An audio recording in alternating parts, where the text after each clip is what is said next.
নমস্কার বন্ধুরা, শাশুড়ি বৌমার হেসেলে আপনাদের সকলকে স্বাগত জানাই। আজকে আমি আপনাদের সাথে সজনে ফুলের বড়া বা পকোড়া রেসিপি শেয়ার করব। তার জন্য প্রথমেই আমি সজনে ফুলগুলো বেছে ধুয়ে নিয়েছি আর কিছুটা পরিমাণে মুগ ডাল আর চাল ভেজাতে দিয়ে দিয়েছি। এই ডাল আর চালটার একটা পেস্ট বানিয়ে নিয়েছি।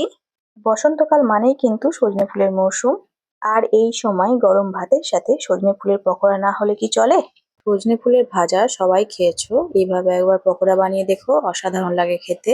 খুবই সামান্য উপকরণ লাগে বানাতে এই সজনে ফুলের পকোড়া, আর খুবই টেস্টি হয় খেতে এগুলো। এবার একটা পাত্রে সজনে ফুলগুলো নিয়ে নেব, তার মধ্যে পেঁয়াজ বাটা, আদা রসুন বাটা দিয়ে দেব। এক এক করে মশলাগুলো অ্যাড করে দেব।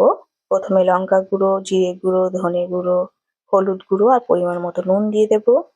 এরপর ডাল আর চালের যে পেস্টটা বানিয়েছিলাম সেটা দিয়ে দেব। সমস্ত উপকরণগুলো একসাথে খুব ভালো করে মেখে নেব।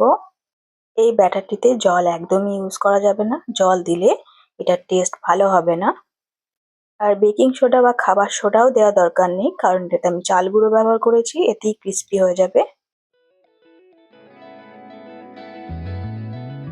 ব্যাটারটা আমাদের রেডি হয়ে গেছে, চলুন এবার এগুলোকে ভাজা যাক।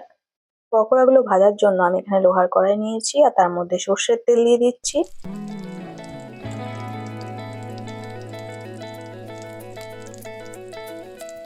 তেল খুব ভালো মতো গরম হলে গ্যাসের ফ্লেমটা মিডিয়াম করে দেব।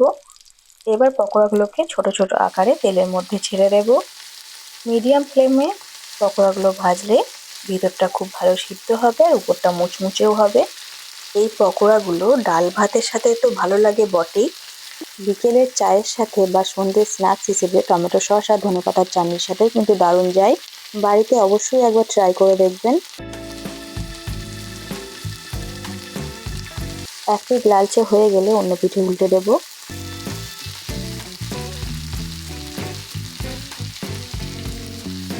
পকোড়াগুলোকে উল্টে পাল্টে ভালো করে ভেজে নেব।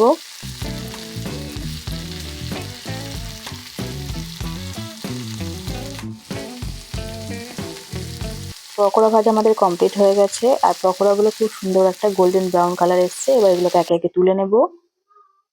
রেসিপিটা কেমন লাগলো কমেন্ট করে জানিও, ভালো লাগলে লাইক, শেয়ার আর সাবস্ক্রাইব করে দিও।